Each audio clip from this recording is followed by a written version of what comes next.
చంద్రకళ విరాట్ వైపు చూసుకుంటూ అలా మాట్లాడుతూ తన డోర్ని అయితే చేతి మీదకి వేసేసుకుంటూ ఉంటుంది. ఇంతలో తనకి బాగా నొప్పి వచ్చి అమ్మా అని చెప్పేసి అయితే చాలా గట్టిగా ఏడుస్తూ బాధపడుతూ ఉంటుంది.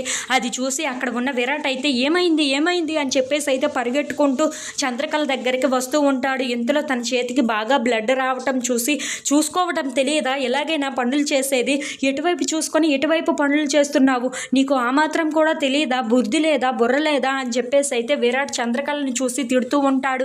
అది చూసి అక్కడ ఉన్న చంద్రకళ అయితే విరాట్ వైపు అలా చూస్తూ ఉండిపోతుంది.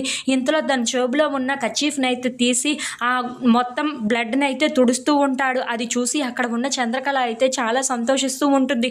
నువ్వు ఎక్కడే ఉండు, నేను ఇప్పుడే వెళ్ళి వస్తాను ఫస్ట్ ఐడి బాక్స్ని తీసుకొని అని చెప్పేసి అయితే లోపలికి వెళ్ళి ఫస్ట్ ఐడి బాక్స్ని అయితే తీసుకొని వస్తూ ఉంటాడు. నువ్వు ఇలా కూర్చో ఇక్కడ అని చెప్పేసి అయితే అంటూ అందులో ఒక ఆయింట్మెంట్ని అయితే తీసి నీకు ఆ మాత్రం కూడా తెలియదా ఎలా చూసుకోవాలో, చిన్న పిల్లవా ఇంకా, అందరూ నీకు ఏమైనా పనులు చెప్పాలా ఏంటా, నీ మాత్రం డోర్ వేసుకున్నప్పుడు నీ చెయ్యిని దూరంగా పెట్టి వేసుకోవాలి కదా, ఇలాగేనైనా చేస్తారు, పిచ్చిదానిలాగా ప్రవర్తిస్తున్నావే అని చెప్పేసి అయితే అనుకుంటూ చాలా బాధపడుతూ అలా అక్కడ ఉన్న తన చేతికైతే ఆయింట్మెంట్ను పెడుతూ ఉంటాడు.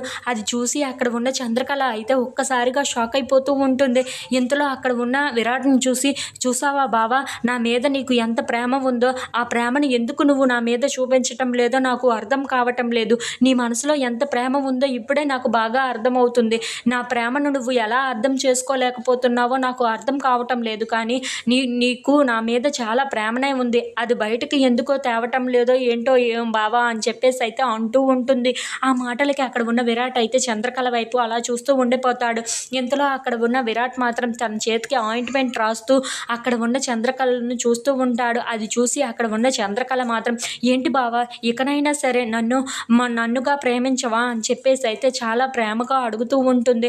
ఆ మాటలు విని అక్కడ ఉన్న విరాట్ అయితే ఒక్కసారిగా షాక్ అయిపోయి ఒక్కసారిగా లేచి అక్కడి నుండి చాలా కోపంగా అయితే వెళ్ళిపోతూ ఉంటాడు. అది చూసి అక్కడ ఉన్న చంద్రకళ చాలా బాధపడుతూ ఉంటుంది.